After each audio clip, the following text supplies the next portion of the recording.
Hey, what's going on YouTube? We just had a Colorado Regionals, this Saturday, but, unfortunately, I wasn't able to make it, because of weather. Like, I couldn't even get out of my neighborhood, and, it just wasn't convenient. I'm actually kind of surprised the regional wasn't, like, rescheduled or something, because it was pretty crazy. Like, we had school canceled, on Friday, and it was crazy. But yeah, this is the deck I would have played if I went, and it's kind of an interesting Gravekeeper build. I went through several decks like the week before, that I wanted to play. Like, I was gonna play a really cool Watt deck that was just really fun. It was pretty crazy. Then I was gonna play Six Samurai. I was thinking about playing Blackwing, but I finally came to this on Thursday. Just play tested for a while. Kind of guessed what the meta would be, and I'm just gonna give a rundown of the deck before I get into explaining things. So yeah, we have 3 Max C, 3 Descendant, 3 Spy, 3 Recruiter, 2 Commandant, 1 Assailant. I know this camera's a million, but yeah, 3 Cyber 3 Necro, 3 Duality, 2 Stele, both Darkhold, Dust Shoot, 3 Fiendish, 2 Deep Person, 2 Deck Dev, 2 Warning, Solemn, Compulse, and random Dark Ride. So yeah, you don't see Royal Tribute in here. And I'm just gonna cut right to the chase. I don't think the card is really what Gravekeeper needs. Like, you have to realize that Royal Tribute, it's kind of like a hit or miss card, and I felt like in this meta where if you can't win first turn, like if you can't put a field on board, early game, if you can't like establish some type of field presence, you're gonna lose. Like, someone's gonna summon Lagia, and you're gonna have all these dead cards, and you're just gonna lose. Like, if you can't spit out advantage early game, I don't feel like your deck is competitive. And the thing with Royal Tribute was that it's not a consistent card. It's really inconsistent. My biggest concern with it was that it's only good when you go first or when you open it, because if you go second with the card, like, even if you have Royal Tribute, plus the Necro Valley, or whatever, like, your opponent can still summon Lagia, your opponent can still, summon huge Zen mains, and only have, like, 1 monster in their hand, and it might be a Max C, which is useless. Like, the problem was that, like, the card just gets worse as the duel continues. Like, if I don't open Royal Tribute, it's a horrible card, for the most part. Obviously, when I play things like Agents, Lightsworn, maybe even Plants, it's okay, like, mid-game, because they generally keep monsters in their hand. But I'm simply saying, like, against things like Windups, Inzectors, kind of Inzectors, but, like, against things like Windups, Dinosaur, Dark World. Dark World, the card is just awful against, obviously. But my main concern was Windups and Dinosaurs, and just rogue decks in general.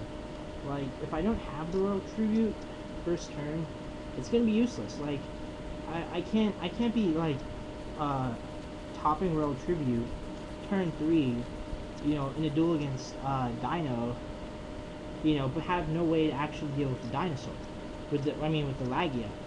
And another thing with Royal Tribute is I can't play Max C in the same deck. And not playing Max C means that windups can definitely go off on you. And I'm pretty sure like 4 windup decks were in the top 8 or something like that. And it's a huge loss not being able to play Max C.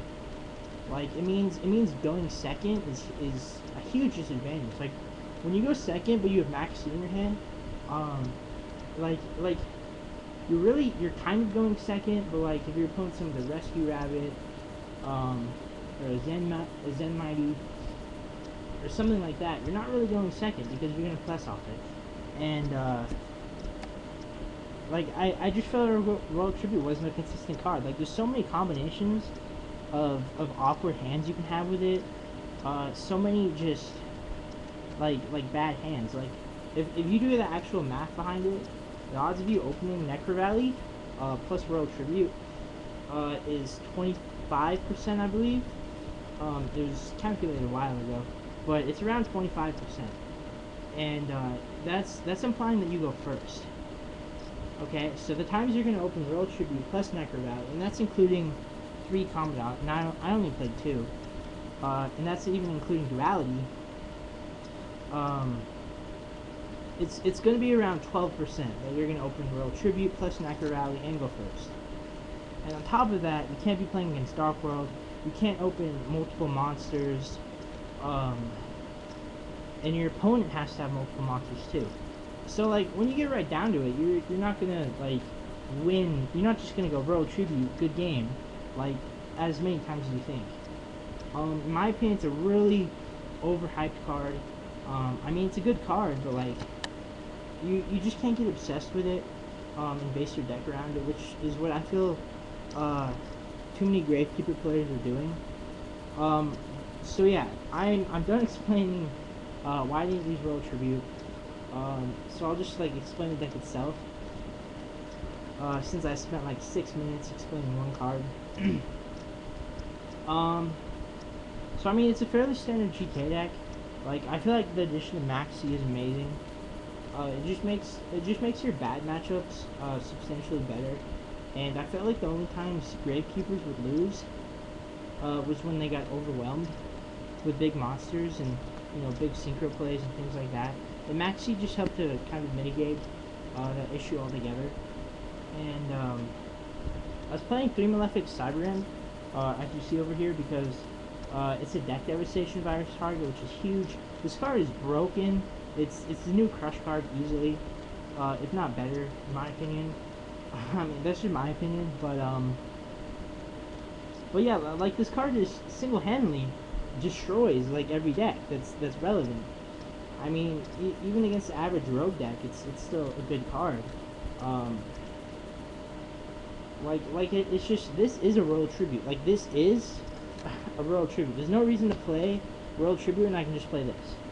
And this is much more versatile than Royal Tribute.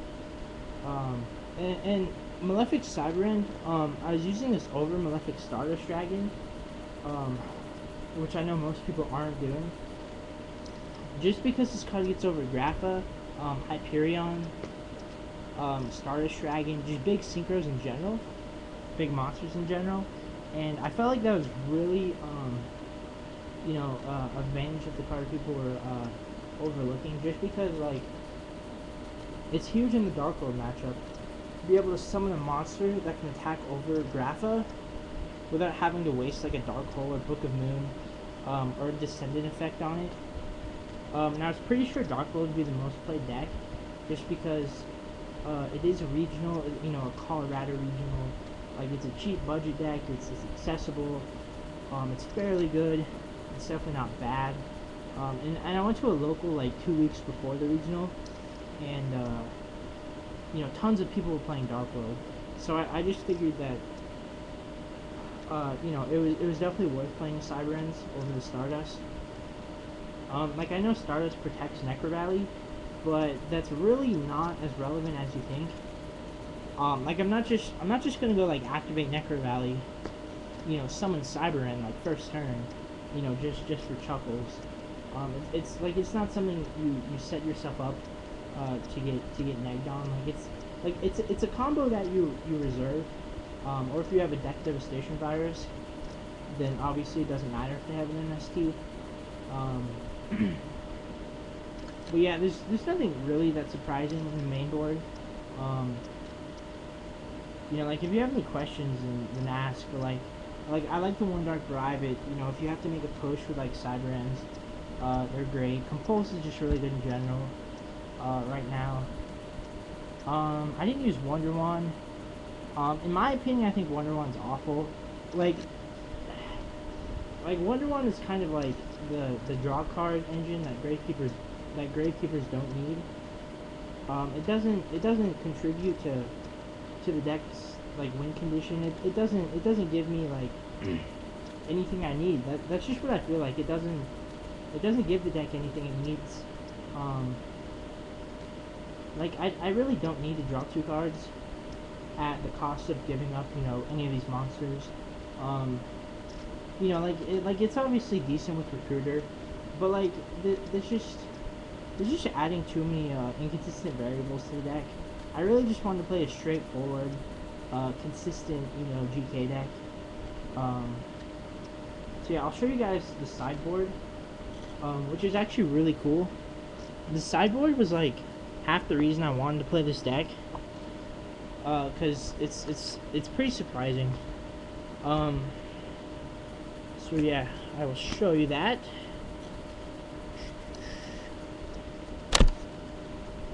There's a lot of tech in the sideboard I don't think I've seen really played before.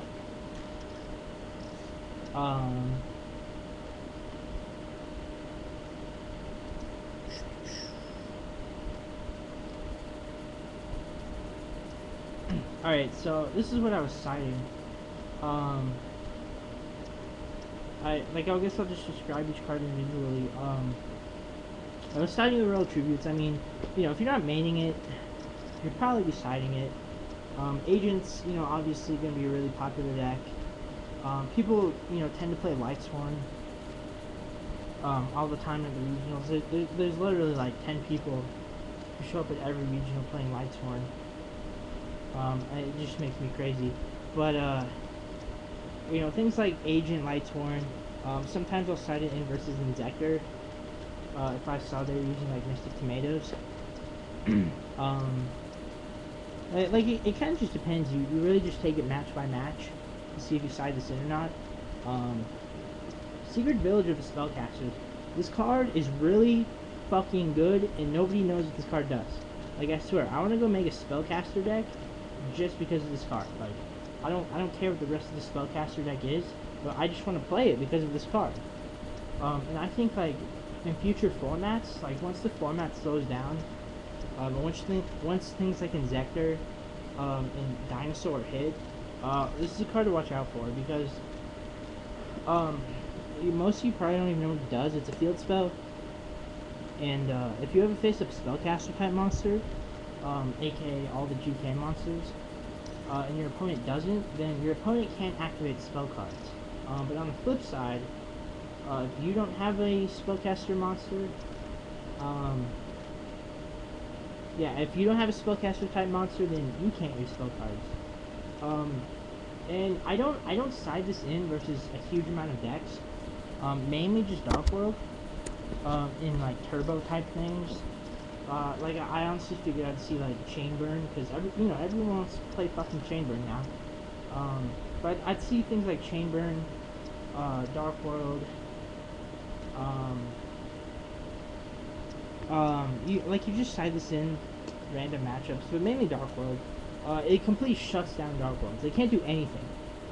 Like, you play this, and literally all they can do is try and attack over your Spellcaster type monster with the Snow or Tour Guide, and you have all your back row, because they can't MST or Heavy Storm in your back row. They can't discard any Grappas, unless for some odd reason they're playing like Morphing Jar, or Fabled Raven, which nobody is. So like it completely shuts off Dark World. Should be self-explanatory, honestly. And Malefic Stardust.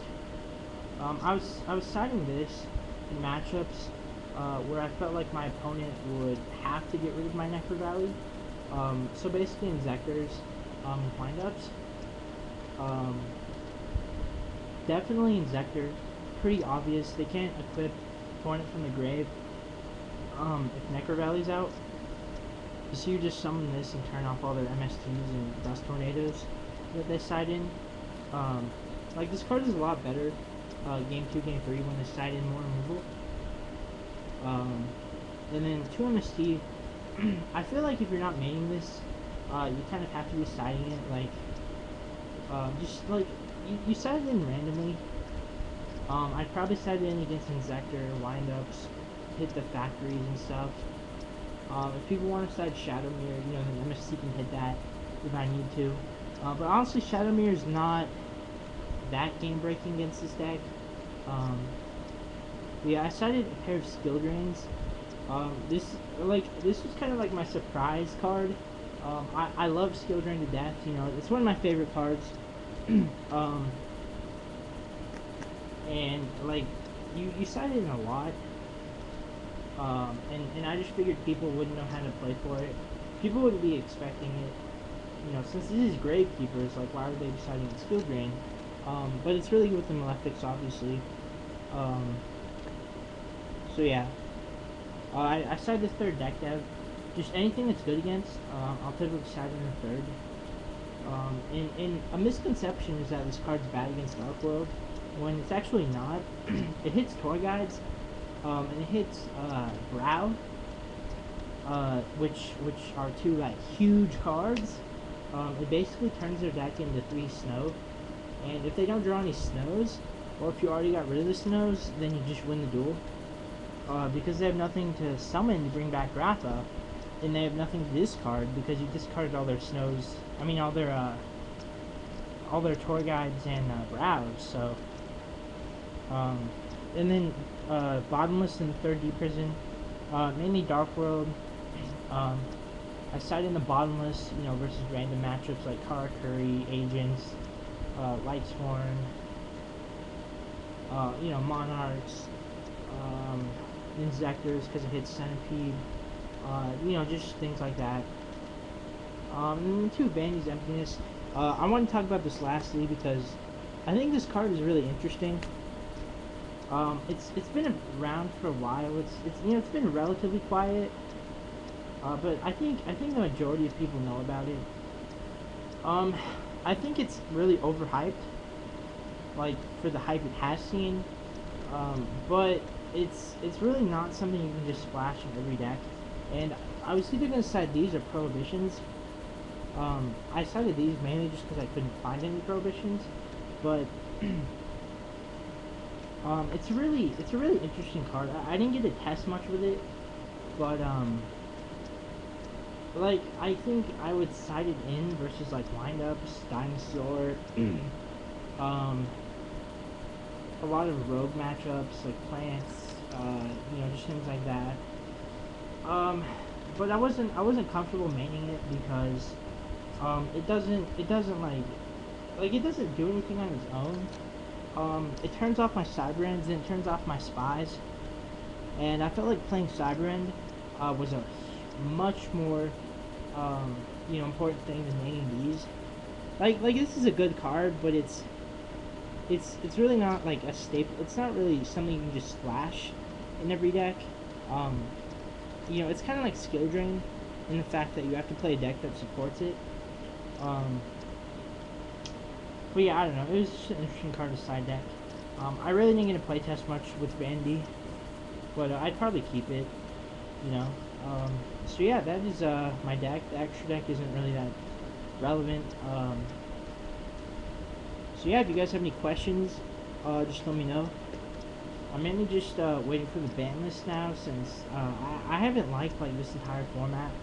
To be honest, like I haven't like seriously played, you know, in a while. I only attended like 2 locals this format, just because I haven't really liked the game. Just, you know, mainly waiting for the ban list. You know, and I have a lot of decks I want to play, decks I want to try out. If you guys want to play on Dueling Network, just let me know. And yeah, I think that's about it. Peace out, you guys, and happy dueling or whatever.